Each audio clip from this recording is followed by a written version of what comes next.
since Dortmund, we've had mixed form. The big Europa League win over AZ stands out, but the Augsburg draw and Hamburg loss showed defensive issues. The Gladbach win was solid, and the Lukeber adjustment should help tighten things. Looking ahead, Monaco away will test us, especially on the counter. Stuttgart is a must-win to keep our league momentum. Let's stay disciplined at the back and sharp up front. Hello everyone and welcome to episode number 28 of Red Bull KloppBot here on SHOWDOWN FM with RB Leipzig. Hope you're doing well and coming up today. We've got the first leg of a quarter final in the Europa League. Great chance for us to finally hear a European anthem in the save. And off the back of that, actually a quite big game in the Bundesliga as we host Stuttgart, only one place below us and 1 point below us in 5th place on that Bundesliga table. So if you're looking forward to those two games coming up in today's episode, then do make sure to go down below, leave a thumbs up, all that good stuff on today's video. But yesterday we took on both Hoffenheim and Borussia Dortmund also in some quite big Bundesliga games. So if you missed that one, I'll leave a link to it over in the top right corner. Did pick up some decent results there. A winner over Hoffenheim backed up with a draw against Dortmund. Also actually had a youth intake for our first season here at RB Leipzig. Off the back of our form has been pretty good for the most part. Obviously, had the round of 16 in the Europa League, considering we're back for a quarter-final. It went pretty well. The first leg win 4-1 away from home goals there to Magno, who picked up a double, and Cole and Cisco also chipped in with goals. They grabbed one back to make it 1-1 around the half-hour mark, but thankfully, we kicked away from that point forward, and really, it felt like that tie was pretty well under control at that point to play. A pretty heavy rotation in the second leg. It nearly went quite badly. We were 2-0 down after 35 minutes. Thankfully, Christoph Baumgartner came off the bench at that stage for Mendy because we tried to shuffle around our midfield there to try and give some squad players some game time. It didn't really work, so Baumgartner came back from injury. He came on pretty much immediately, got a goal in the second half. Norby as well as Tellers Magno off the bench. They also picked up goals, so we actually win that one on the day, but it was looking a little bit shaky there for a while at 4-3 on aggregate. Thankfully, we go through 7-3, so a quite comfortable win for us there in the round of 16 in the Europa League. Quick look at how all the other ties did end up. Atlanta got past Sturm Graz narrowly, Red Bull Salzburg quite comfortably over Dinamo Kiev, Benfica losing to Chelsea heavily, Lazio getting the better of Sporting, Sevilla, they got past Liverpool. Sevilla love this blooming competition. Stuttgart, another German team, make their way through the quarters there 2-1 over Athletic Club from Spain, and Monaco, the team that we play, just did enough there to come from behind and get past Shakhtar. So that's how the teams have made their way through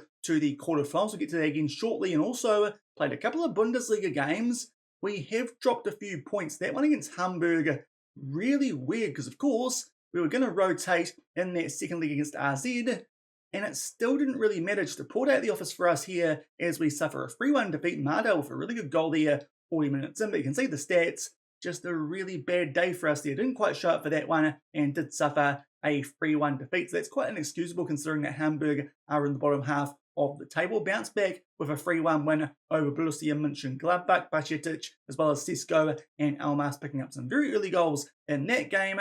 And then we kind of bottle things against Augsburg nearly a week before the first leg of this Europa League quarterfinal. A hot start there. Cisco as well as an own goal there through Finkgraf gave us a 2-0 lead. They grab one back there through for the Petites, and Schlotterbeck from a set piece early in the second half did mean that we blew a 2-0 lead there and dropped a couple of points. So thankfully, still inside of the top 4 in the Bundesliga, but certainly it could be a lot better, quite similar to how things end up at Omiya Arudij during our J1 season that we made our way to the end of last week, just not quite taking advantage of the opportunity to build a gap on those teams who are outside of the top 4. So it's still quite tight. Hopefully can pick up a win over Stuttgart second up in today's episode, because off the back of that, we've then got Freiburg after the second leg of that Europa League quarterfinal. So some big games coming up off the back of these Europa League quarterfinal legs, which hopefully we can win. Otherwise, that might get a little bit sketchy. And of course, if we get knocked out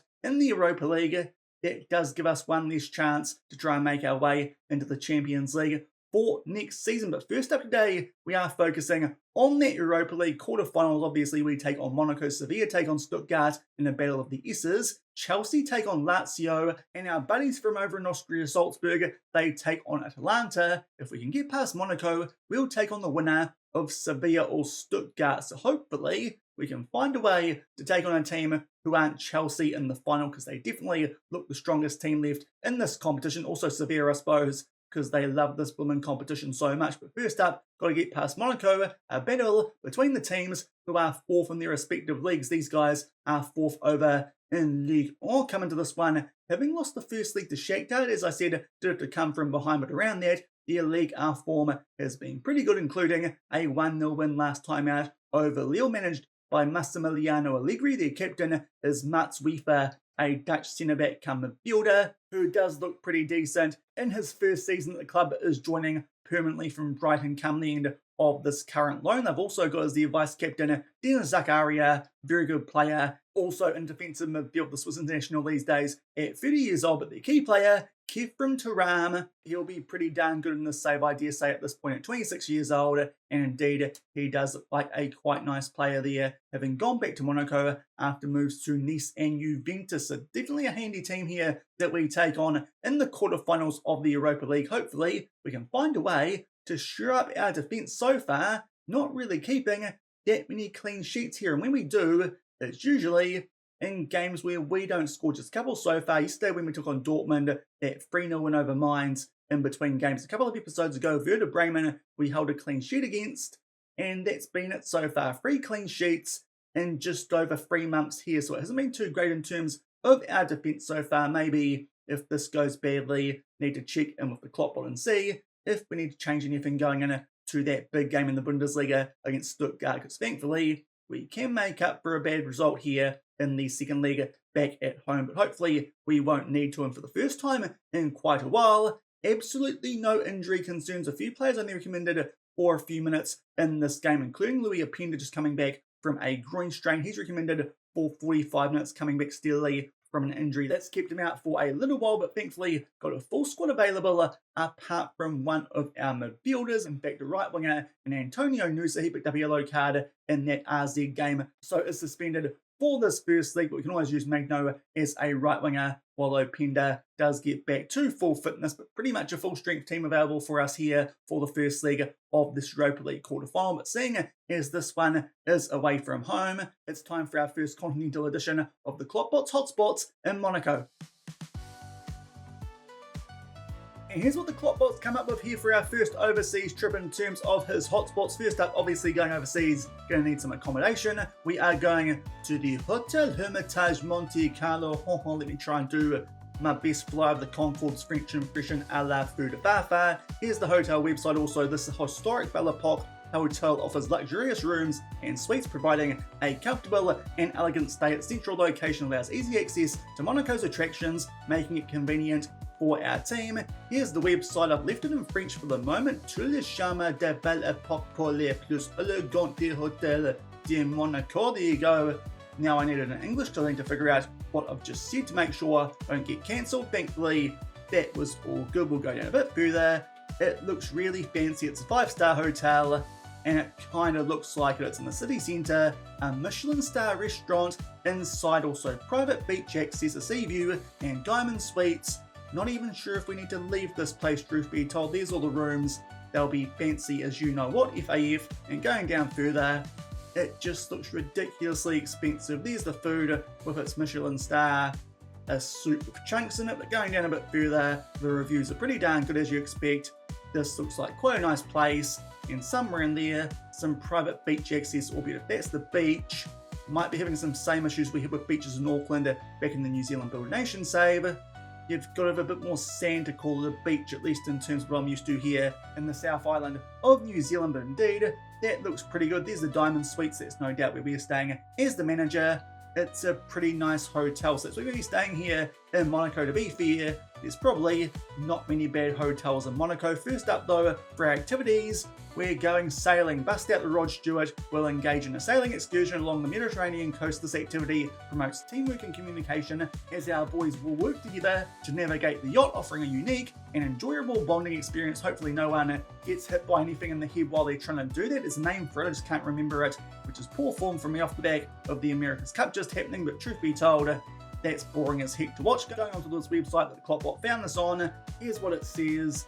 You can kind of race against each other or just cruise around. You need uniform, team hat colours and all sorts, but it's going to be a little bit of a competitive experience. Elegant lunchbox on board, and also there's even discount cups and medals for the winners and a cocktail after the regatta. So definitely going to get this out of the way so the fellas can sober up in time for the actual game itself. There's some pictures.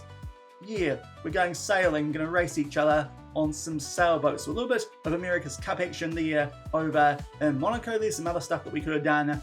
Driving Ferraris, to be fair, we've done quite a bit of driving so far, so sailing, we'll take that instead. Next up, we are going to do a scavenger hunt. So the KloppBot here recycling some old material this time. We're doing it in Monaco instead of Cologne, I believe it was. A couple of days ago, participated in a customized scavenger hunt through Monaco's historic district. This interactive activity encourages collaboration and problem solving, allowing the team to explore cultural landmarks in a fun and engaging way. This might be quite good while they're still a little bit hungover from the cocktails that they have after their little America's Cup race. And here's the website where you found this one.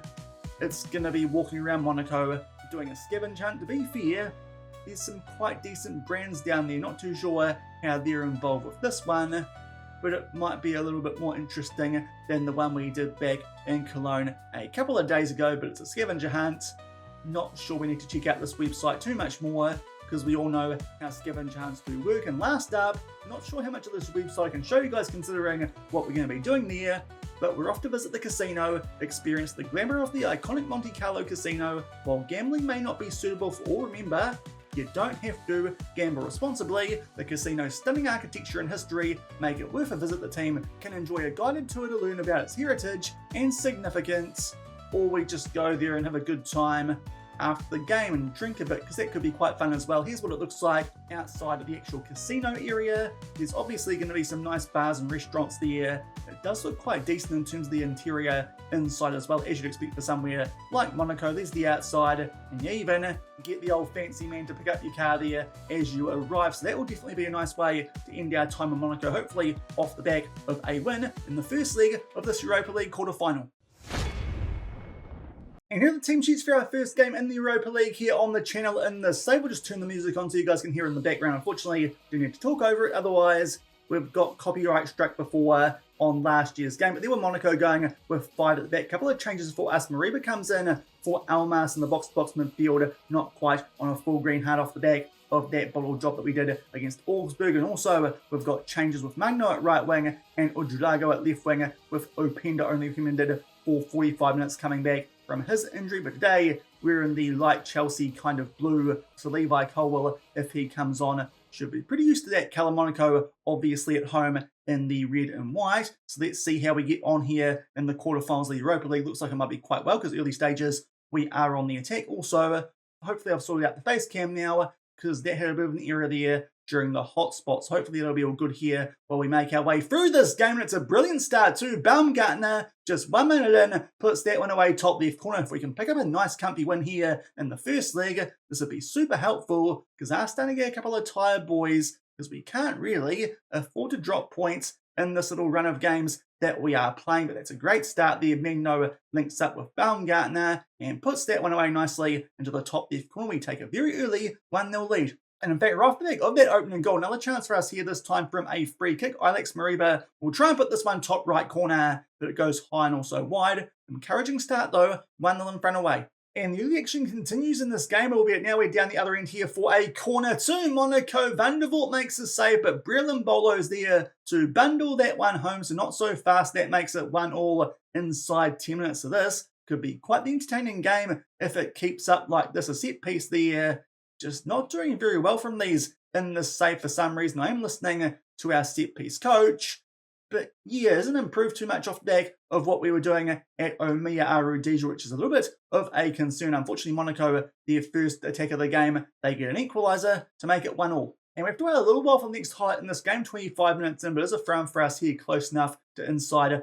of the final third. Magno plays that one out there to Enrique. We'll float this one far post for Ujulago, who puts that one away, usually looking for Cisco, obviously, inside the box, considering he's a giant compared to the rest of our lads. But back to Drago there at the far post. We'll put that one home and grab our lead back here. This could be quite a nice result if we can at least keep up here with Monaco in terms of goal scoring, then get the job done back in our home league. But halfway through the first half, we take a 2-1 lead. Albeit 10 minutes off back of that goal to put us back in front. Now we're down the other end this time for a Monaco throw. They take that one short, goes back out there to Thuram. A very dangerous player, tries to beat Van der Voort there at the near post. Thankfully though, that one comes off the woodwork without a touch from our goalkeeper. You can see stats-wise, we're definitely on the front foot so far in this game. And thankfully, 2-1 in front to be for Monaco. Do have a better XG than us somehow though, so that's a bit interesting despite the fact they've had a lot of these chances. Quite late highlight here into injury time in the first half. Poor giveaway there. And I thought we might have got that one back there through Cisco. Instead, Golovin makes his way inside the box and Van der Voort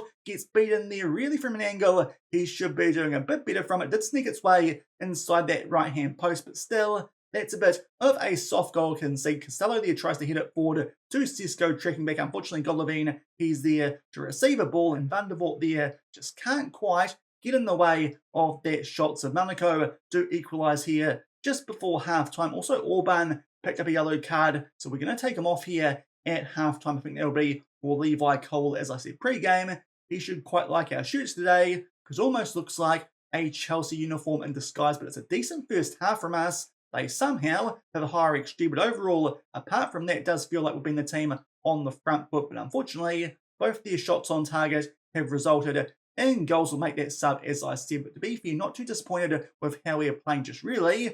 Need to continue to try and find a way to shore up our defence. Goal scoring wise, we're doing nicely though. 2-2 at halftime in the away leg. And it looks like the action might continue at a similar rate to the first half here. Nice and early in the second, we get a thrown, albeit it's quite deep inside of our own half. It doesn't take us too long here to make our way into theirs through Alex Mariba. He finds the Martel now on Reeks, who's already helped set up a goal. Plays that one back to Levi Colwell, who gets it back there from Martel. Just sneaks his way into our half, plays it to Martel before getting it back. Now we go a bit further out left there through Costello, Ilex, back to Costello. So it's a long highlight. Hopefully that means something good might be coming at the end of our Drago. Now eventually gets on the ball, loses out there though to a Monaco player. So let's see what this highlight is all about. A poor back pass there, and Cisco gets on the end of it, but can't hit the target. To be fair, he's been pretty quiet so far and was on a heavy workload coming into this game, so it might not be the worst idea if he's not scoring goals to take him off. The problem being, I don't really trust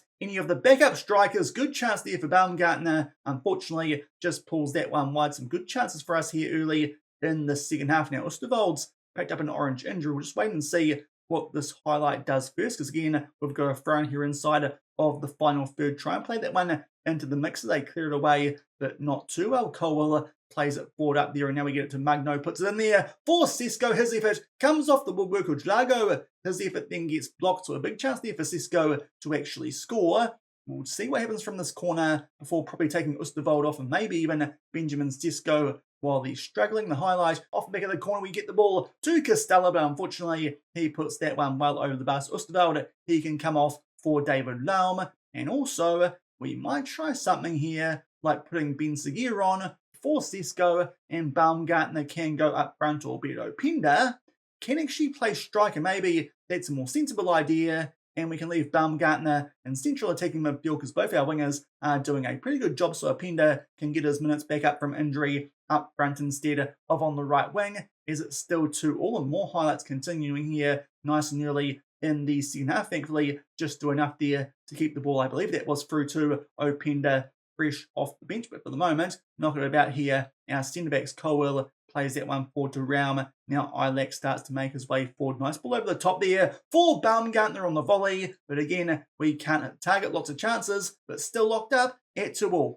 And just made one to the last 20 minutes of this game. We just snuck in an encouragement. It hasn't gone through before this highlight does start. Monaco there almost made their way out from the back, but good little fun there from Costello, and it finds its way through to Realm there. Does the ball, plays it back from Mariba. Now Martel on Reeks here in space down our right-hand side. Magno plays that one forward for Openda, who puts it away. He did look a little bit offside, but the assistant referee hasn't quite put the flag up. Hopefully, this will be a goal for our makeshift striker. It is coming back from injury. That makes it 3-2. Off the back, we'll just cancel things so I can praise instead of encourage. That should keep the boys a little bit happier than what would have happened if I encouraged with a lead. But that ball from Magno was really good. Openda just shuffles that one past the goalkeeper here as he comes out to try and shut that one down. We'll just check this because it did look pretty close to being offside. Thankfully, that left-hand sided centre-back has a good step behind him, so he puts that one away, and we take a 3-2 lead here as Baumgartner goes down to a red house. Before this highlight starts, Benziger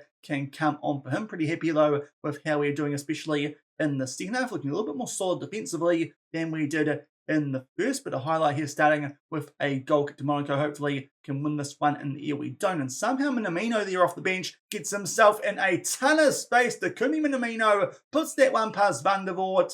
I'm not too sure how. Somehow the game's there blaming Van der Voort for that goal. I'm pretty sure our centre-backs there haven't done too good a job because somehow a few of them have come forward and Minamino got left all alone. That's pretty harsh blaming that one on Van der Voort. We'll just try and find out here which centre-back has stuffed this up. Let's try and get clicking. And who's that keeping onside? David Raum. He's definitely not been too good. Here's our backup left back, but unfortunately, just after taking a 3-2 lead, it goes back to 3-3, and only a few minutes off the back of that. Monaco again on the attack, so maybe we're getting done late here in this game, and indeed we are, as Van der Voort there gets chipped. Our centre-backs just getting slashed apart here. The ball, I think that was from Vifer, and Mbolo can pick up a double, and we're looking a little bit shaky off the back of making it 3-2. In fact, Vifer with the goal and Mbolo with the assist, but still, that's a little bit average from us there. Defensively, Van der Voort drops down to a 5.7. He's having an absolute shocker. We'll see what happens from the set piece, because also Colours Magno on a red heart hopefully can grab an equaliser. Magno plays that one back there to Cowell, edge of the box. He gets it back and into Reeks. We shuffle it again into the mix, and Magno will pick out Benziger, but unfortunately, I think that time it might have been offside. We'll wait and see, but an equaliser here will be very, very handy. It's not going to be the case, but unfortunately, we're still down 4-3 here away from home. Let's just check out here the replay of this highlight. Reeks to, I think that was Cowell, and Magno apparently offside, not by a big margin, but we've got one more sub left to make here.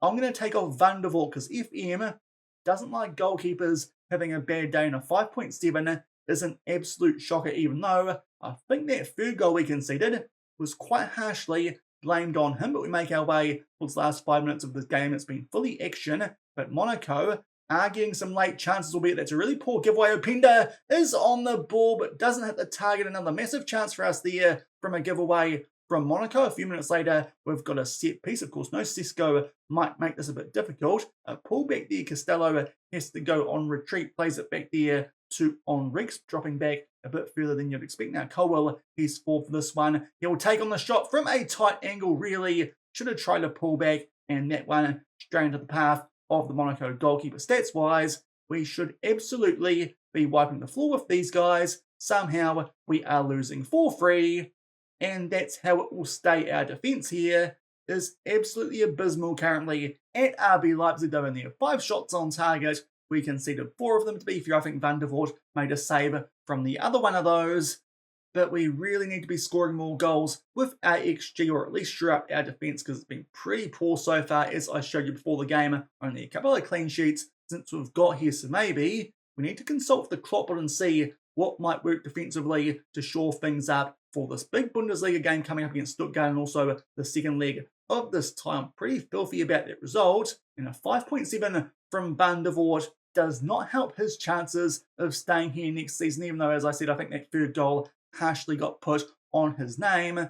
But that's a disappointing result after taking the lead 3 times in that game. We suffer a 4-3 defeat, going to pick up a win in the second leg of this quarter final in tomorrow's episode. So a poor result for us there first up today. It continues some pretty poor defensive work for us so far here since coming to RB Leipzig. So because of that, we did ask the KloppBot if we should make some changes. Here's what he's done. First up, he told us, drop Martin Van der Voort. He's been pretty bad for you. So Peter Galaxy comes back in goal. To be fair, when Van der Voort got injured quite early into our time here at RB Leipzig, Galaxy actually did a pretty good job. As you can see, his last 5 games, a 7.08 average rating. That's pretty much all the games he's played. But so far this season, 5 clean sheets from 6 games. So maybe Galaxy is who we need in between the sticks instead of Van der Voort. Also, a bid came in for Martin Van der Voort somehow off the back of that game, and we accepted it. £15 million from Brentford. He does want a new contract here. I don't want to give it to him because he doesn't have too much more potential, so he might be on his way out the door for the start of next season. To be fair, as I said, was probably looking at doing that anyway. Coming off the back of a 5.7 at £15 million with 20% of his next sale, did look pretty tempting there from the Premier League club. So he could be on his way to Brentford come the end, of course, of the season, because we are still in April. That won't go through for a fair while yet. But Martin van der Voort, I've never really liked you. You're probably going to be leaving the club, and honestly, for 15 million, I'll take that every day, twice on Sunday. Going back up, though, to the tactic, what we've done, fullback on support out left instead of the inverted wing-back. Hopefully, that might sort things out. I did actually ask the KloppBot if we should go back to our Omiya Rhodesia tactic, seeing as that worked so well for a team expected to finish bottom of the J1. He said, let's just make these tweaks first. So at left back, a fullback on support instead of the inverted wing back. And also, in terms of central attacking midfield, we go back to an advanced playmaker, but these days on attack instead of support. So let's see if those changes do help us out here. And also, in terms of our position, we're not stepping up more in our defensive line. I'm hopeful that might help sort out some of those goals we conceded in that previous game, especially those last two right back of taking a 3-2 lead. Something weird going on there with our centre-backs. Also, you'll notice Luke Haber as a central defender on defend as well these days. Hopefully that sorts out that line instead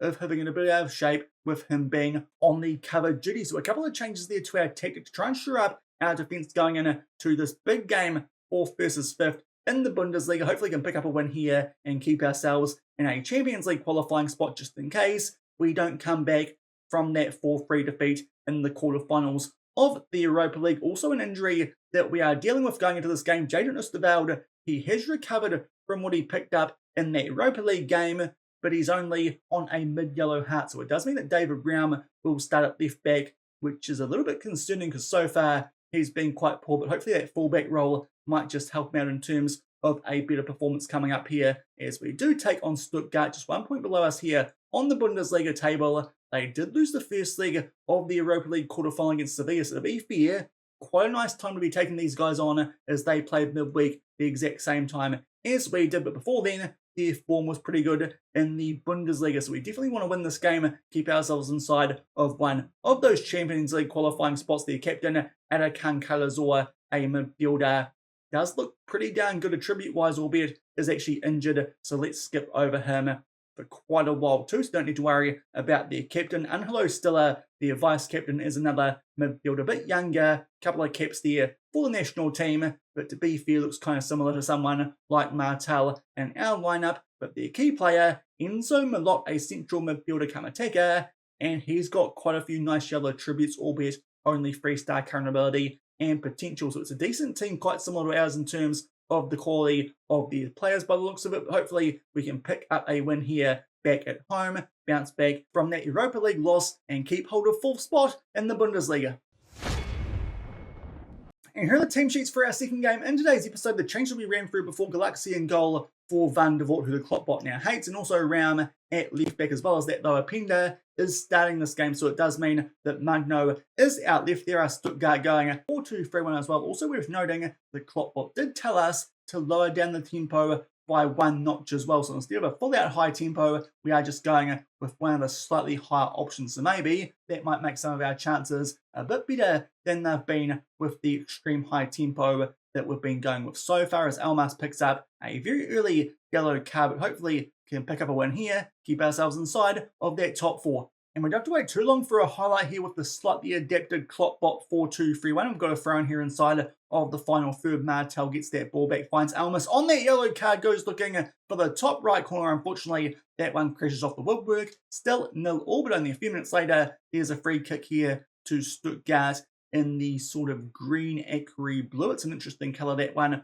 for their kit, but a bad pass there. Baumgartner gets on the end of it, shuffles on for Sesko, who for some reason takes on the first time shot instead of trying to make his way inside the box. He misses the target, and it's still scoreless. And just about to make our way into the last 5 minutes here of this first half, a corner in our favour, looking to find someone there near post. Unfortunately, can't quite do so. Almas just keeps hold of the ball there. Costello starts to inch his way forward before playing it over to David Brown, who so far actually doing a decent job as a fullback on support, but eventually go all the way back there to Orban. He finds on Reeks. Openda makes his way inside the box. I think that shot's taken a deflection to put it past Dennis Seaman, but that will make it 1-0, and eventually we get a goal here in the first half of this game. The lower tempo definitely does look like it's giving us a lot less highlights than we had at least in that Monaco game that we just played. But Openda here, that shot definitely gets helped out by the deflection, but thankfully it's not an own goal. He can claim that one all for himself coming back into the starting lineup. Of course, did score a goal off the bench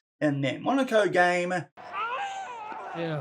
But another blooming injury. We just can't get over the injury concerns here at RB Leipzig. Baumgartner's off, so Ben Seguir can come on for him quite late here in the first half. Hopefully that might be all she wrote. Not quite yet. A free kick here for Stuttgart. If they do something now, that'll be annoying because so far we've kept them very quiet, which is what we want with these changes. Long range effort there, but Dyer gets denied there by a really good save that from Galaxy, already showing Van der Voort what he should be doing a bit more of, but now a chance for him here from a corner. Thankfully though, Cisco's there to head that one away as he should be the big lad, and we go into half time here. 1-0 in front. Stuttgart did pretty much nothing up until that late little surge there from that set piece and the shot before it. We'll just make a couple of subs here, take off our midfielders on yellow cards. So Bajetic can come on in the ball wing midfield role, and Mariba in the box-to-box midfield. Also, Magno's just struggling. Ujlago can come on for him. So that'll be 4 of our subs used here at half-time. So not many more that we can make going in to the second half, but so far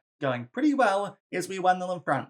And we might have changed things a bit too much here in terms of going more defensive because no highlights so far in the second half. And I've just noticed Stefan Bajetic is on a red heart, but more concerningly, for some reason he's been playing the second half at left back. Not too sure what happened there. Maybe it's because I made a mistake the first time when switching him for a sub. We could take him off, but that seems like a little bit of a waste of time. Hopefully he'll be okay out there, won't pick up an injury late on in this game. And now Benjamin Henrique right back. He goes down to a red heart. He's been out there all game. Klosterman can come on for him for the last 10 minutes of this game. But so far the second half has been up to absolutely nothing in terms of highlights as we make our way into these last 10 minutes. Still 1-0 in our favour. To be fair, we don't mind it considering our defence has been pretty average so far this season. Hopefully this might be a sign of improvement going into that second leg where we do take on Monaco. Might need to try and figure out something though to get the attack going again, because one goal, a little bit average for us, and especially